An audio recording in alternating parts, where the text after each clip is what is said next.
Bugun Karis qaynukam armiyadan keladi, uyda hech kim yo'q, shuning uchun birgalikda kutib olamiz.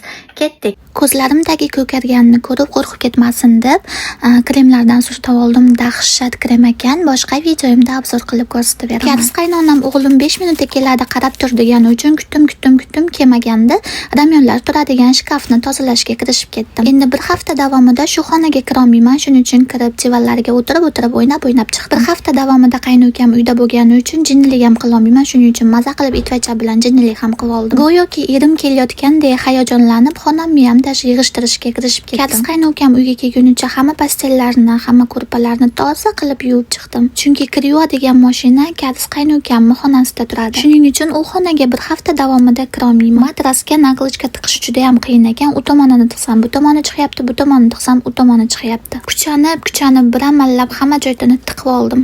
Meni bunday hansirab o'tirganimni Karis qaynukam ko'rsa, точно не то tushunadi. Shuning uchun o'zingni bos deb chuqur nafas oldim. Qarasam, yostig'imni yuvish esimdan chiqib qopti. Ha, mayli.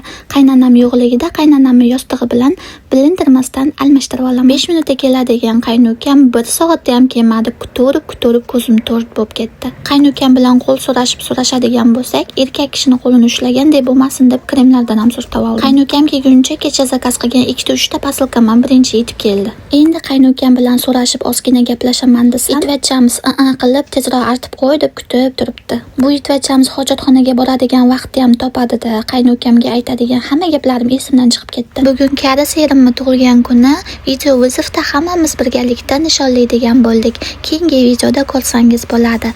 Xayr!